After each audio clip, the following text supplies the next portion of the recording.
G'day, welcome back to Dad vs Son. We're going to go on with Mission 2 from Fields of Fire Volume 1, which is the Cerisy or Cerisy Offensive. Just a quick hello to everybody and a big thank you to Brastius, who has given me some great feedback and some pointers on where I've been putting my own interpretation onto the rules. So thank you very much. I appreciate it. And if you spot anything else, or I keep making the same mistakes, please let me know. Okay, so this scenario is 10 turns, has a 4-column, 5 rows, which we'll have a look at in a moment. As per the last mission, everybody has been upgraded to a line there. I have the CO with the arty FO, XO with the mortar FO, and the first sergeant has again got the G. And I've set up the platoons basically the same way. So the first squad in each platoon has the rifle grenade as per usual. In one platoon, I've already split off an assault team from two of one, ready to go. I've split an assault team off 1 of 2, ready to go. As you can see, 3 of 1, 2 of 2, 3 of 2, and 3 of 3 were already reduced. And I've split an assault team off 2 of 3 as well, good to go. Again, each platoon has been given an MG, 1 and 2 LMGs to 1 and 2 platoon, and the HMG to 3 platoon. Again, 1, 2 and 3 mortar and 1, 2 and 3 anti-tank go to their respective platoons. So let's have a look at the setup. So what we have here is, like I said, a long way to go in the same amount of time. So we have, in the first row, hedgerows, orchard, and a farm, which is thematic. Followed by a hedgerow leading to the farm, makes sense. Woods, a gully, and more woods. Then we have another orchard, and another farm, which is wonderful and thematic again with the woods, so they've got wood to cut. Then we have an orchard, hedgerows, woods, and a hedgerow leading up to a church, which is objective 1. We have a hedgerow, in between, and then we have this hedgerow leading up to this village, which is objective 2. And on the top right flank there, we have a level 2 hill rather than a level 1 hill. So just to put it into perspective, this is what we were using last time from a side-on view. As you can see, 2 levels rather than 1. Okay, let's come back down here. So my intent. This time, not much of a change. I am going to try and get the CO will start on column 3 with the RDFO. The reason for this is what I want to do is to be able to move him up through column 3 to this farm, because this farm hopefully will get extra cover. But the other reason is that this hedgerow gives us clear line of sight straight up into the village. And that's why I've made that objective 2. So if we can get the CO up there with the arty FO, and we can get the HMG up there with 3 platoon, and maybe a mortar as well, then we're going to have great cover into this area. And this is our assault position, attack position. We'll also have cover into here. So that's the plan at the moment. So just get this sorted out. Okay, the EXO and the mortar FO I'm going to put in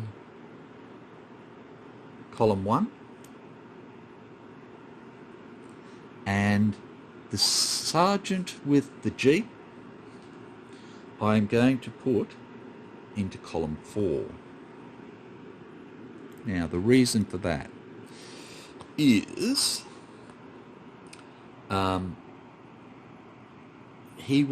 only place he can go forward in row 2, as you can see, Woods, Gully and Woods are all no to vehicles.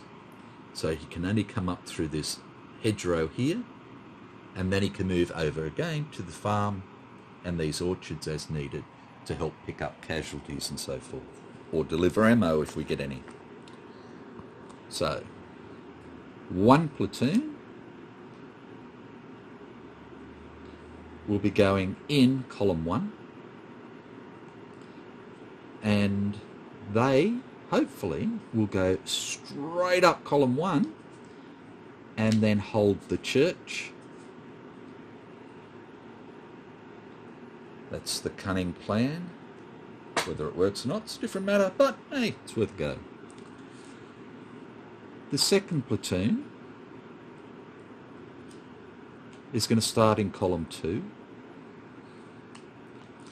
and their objective at the moment is to head straight up column 2 and secure the assault position. Oh, I'm going to drop these for sure. Sorry about the fat fingers. Okay.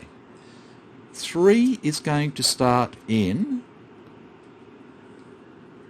column 3, and the reason for that is I want to get them up to that farm.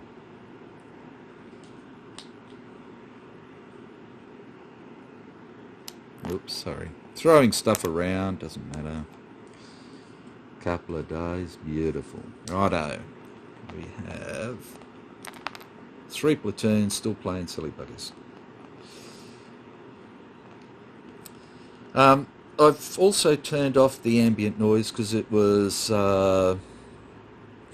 annoying. Well, not necessarily annoying, but a lot of people didn't seem to be getting any value out of it. If that's wrong, then please let me know.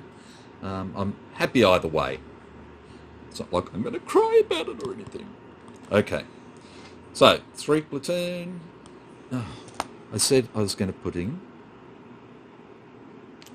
here, and then I put him over there because I'm having one of those moments again. It's old age catching up on me.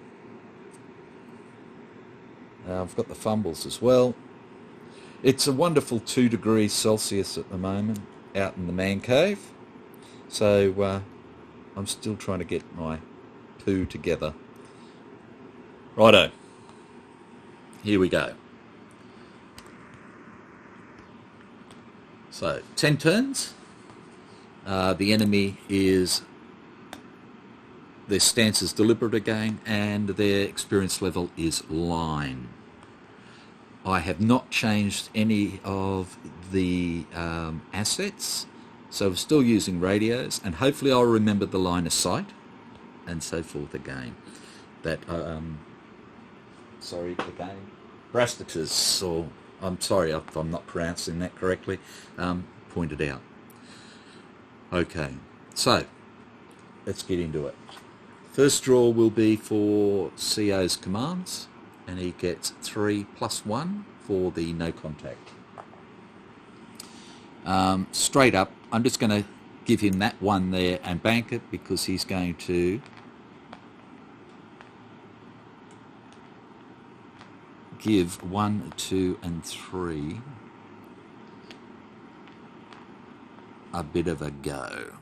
Now, as I said, we've got the same amount of turns as mission 1, 10 turns, but we actually have 2 extra rows to go through, which means we've got an extra 8 to clear, extra 8 areas or cards to clear. So I'm hoping that I can get my poo together and not get bogged down too far. I may have to be a little bit more or a little less caring, maybe is the way to put it. Because I know troops are going to get hurt. I just need to make sure that I don't spend them carelessly. Okay, righto, 1 platoon. We'll get 4 plus 1. It's a good start for him. 2 platoon. We'll get 3 plus 1 is 4. And 3 platoon. Again, 4 plus 1 is 5. Okay. Well, let's come over and see what we want to do.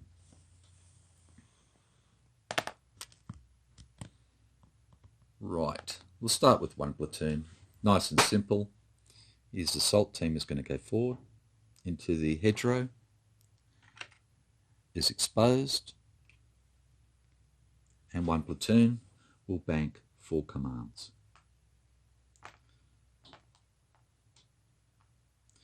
2 platoon, same thing. Assault team goes forward into the hedgerow, is exposed, and they will bank 3 commands. 3 platoon is going to send his assault team over into the farm here in column 4. The main reason being is its inherent cover is greater than the orchard. I also made comment before that I tend to use the AT or the anti-tank or the mortar team to move forward because they're not my troops. I know they're part of my company, but they're a battalion asset is what I'm talking about. So I don't have to worry about having to reconstitute them at the end of the mission. So yes, it sounds a little bit more callous, but they're not my people full-time, whereas all the actual platoon members are. So that's my reasoning for that. It's not that I don't care. It's simply the logistics of it that I don't have enough replacement points to worry about them as well. So I try and protect my people as much as possible. Sound familiar? Righto. So 3 platoon is spent. 1, 2, so they will bank. 3 as well. Righto. XO and First Sergeant get 1 command each, and those simply bank them, and then we're into the general initiative, and we get 1. Okay. So we have 3 assault teams forward. We have +2 cover here in the first column and +2 cover here. So I think what we'll try is try and get a little bit more cover here for the 2 platoon guy. Okay, so draw of 3, and we have nothing, nothing, and nothing. So we achieved nothing. Okay, I know we're going to have these 4 as potential contacts, so I'll just put my little reminders down. Okay, so we've finished our part of the turn.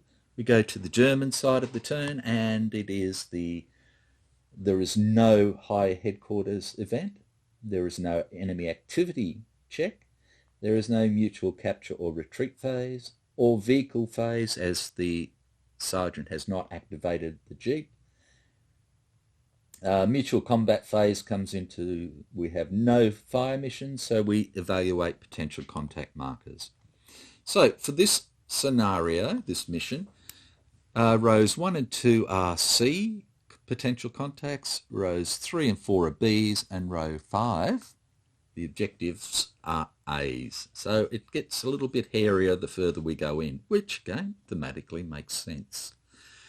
Okay, so 1 through 4, and we're going to do number 1 first. Now I know I don't need to randomize everything as much as I am, but I'm just trying to make it as open and transparent as I can, so that you can see that I'm not trying to influence it too much at all.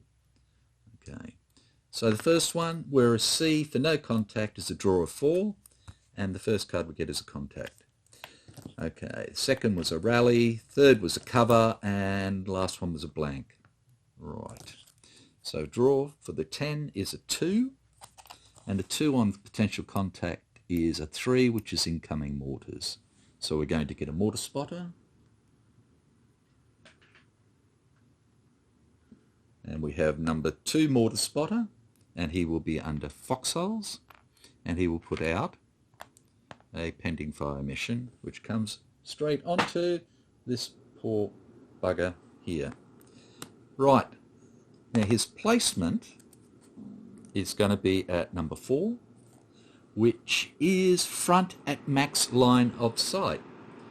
Okay, so here's again max line of sight to his front is right there in the woods, and he is not spotted. The other thing that was pointed out to me is, quite rightly, that I don't have to, there is no need to put down a PDF for a fire mission. So I'll try to remember everything that's happening. So red thing beside him, just let me know that he's there. Green one on him to know that it's a good chance it's going to happen. Okay, let's do the others. 1, 2, or 3. And we're going to do number 3. So over here at column 4. And we are now at contact, so it is a draw of 3. So we have a rally, a blank, and contact. So if I'm manipulating these cards, I'm doing it the wrong way. Okay, so for a C, we have an 8, which is 8 is an 8. HMG nest. Oh, goody, goody gumdrops. So, we have a random squad, and these are just all ALs for this mission. So we have 2-2 platoon, who will be under foxholes, which is the default cover for this mission for the enemy. And we will have a HMG, which I know is here somewhere because I put it in there, which means I've probably got no chance of finding it again. Here we go. We have one HMG who will be under foxholes as well. Now, these will be going to separate cards, more than likely. So let's go. First, the squad is going to position 4, which is front max line of sight. Whoops, sorry. So front max line of sight is, again, directly to the front here. Now, somebody pointed out as well that I should draw for direction if it's front max line of sight. However, the placement chart actually says front, or further down it'll tell you it's left front at max or right front at max. So I'm just going to continue doing it this way. I hope I'm correct. Sorry, I've got it in the wrong spot. You can see through there, but he cannot see through to here.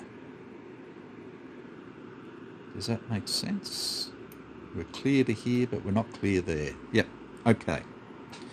Now the question is, if somebody's here, and can they see through to here? Because this is open. But this is closed. So to my way of thinking, this bloke in the woods can see through to here, but this guy in the farm can't see past the hedgerow. which would be interesting. Because I thought it was sort of reciprocal. If one could see, the other could see. But the way the card is for this bocage, as you can see, we have green here, white here, so to see through, green, can't see through, and then green again. Now if we have somebody in the woods here, so say we put the 2 of 2 here, he can see into here, he can see through this edge to here. So I would surmise that maybe he's sitting up in a tree and can see through to here, or, you know, on a little bit of a knobbly bit of ground or something. So I'm going to play it that he can actually see through there. He has the range, because he has a long range, which is the 2 cards. Now again, if I'm wrong, well, I'm wrong. But again, what I'm doing is I'm making it harder for me rather than easier, which is stupid but true. Okay, so he's going to put a PDF down for automatic fire. And now we're going to find out where the HMG is going. The HMG is going to be at number 6. And 6 is front at max line of sight. So, my problem now is, this has got very long range. So, this is point blank. This is short range. This is long range. This is very long range. So, he can't go up here because he can't see through to here.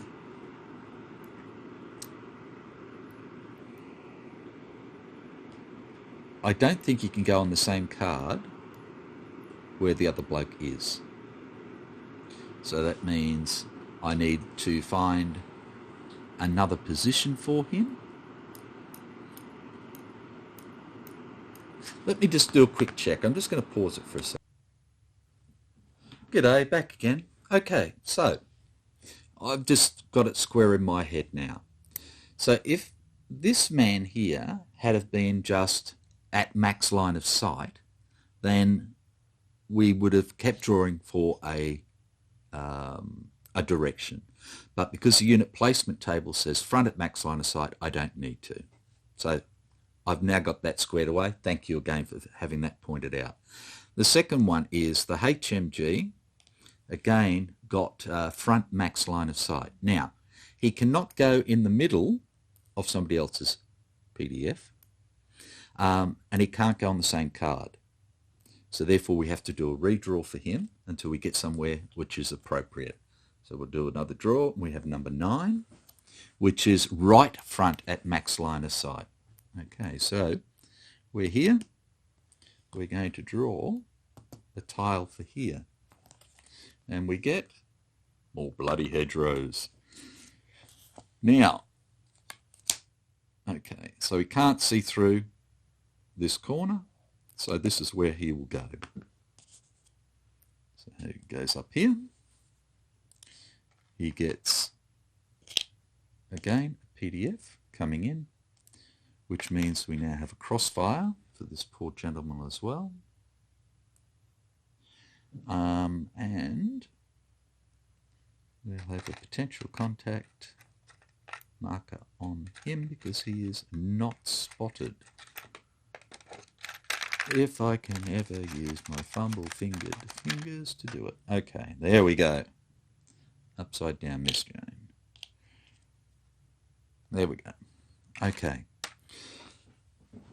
Sorry for stuffing us around, but we'll get there eventually. And I'd rather get it right if I can. Okay, so we have these 2 potential contacts left to do. So, again, 1 or 2, and we're going to do number 2. We are now at engaged because we have 2 cards under a... now, hang on. Let's make sure about that. Engaged is 2 or more friendly occupied cards under a VOF. Now, there is only actually 1 VOF, isn't there? Because we don't have a volume of fire over here yet. We have a pending fire mission. So I'm going to take it that we're still at contact. So therefore, for a C on contact, I'm still drawing 3 cards. So let's go for it. We have a 1 for nothing. We have a 2 for nothing. And we have a 3 for nothing. Oh, that's nice. Just check that up there, and he goes away. Whee! And that leaves us with lucky last. So again, we're still on 3. Draw a 3. We have nothing. We have a rally. And we have another rally. So we're extremely lucky that we only got the 2 contacts. The only trouble is those 2 contacts gave us 3 enemy positions because they're just nasty Nazi buggers. Okay. So we've done that. So now we are down to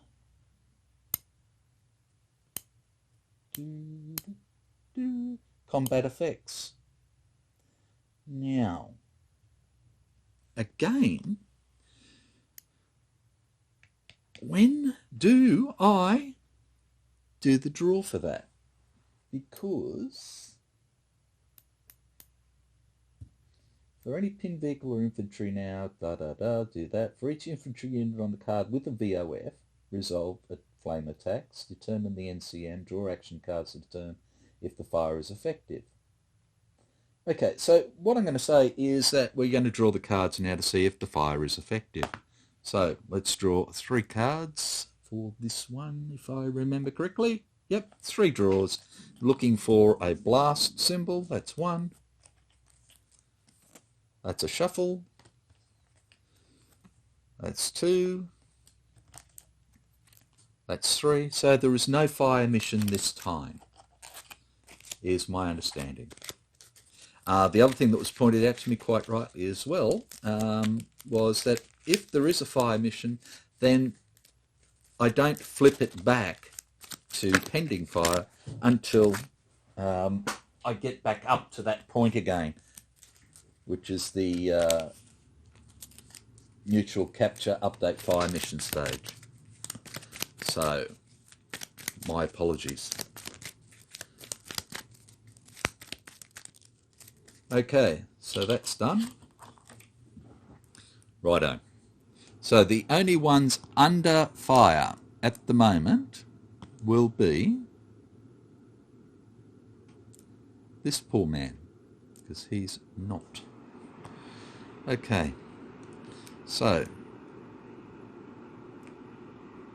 this assault team is exposed in a farm, so 2 and 2 is 0.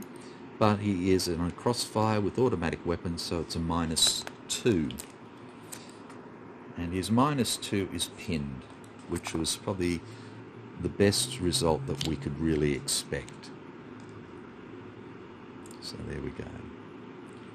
Okay, so we're into the clean-up phase. So we'll remove any exposed markers. So we have 1, we have 2. We have 3. Okay, and that is the end of turn 1.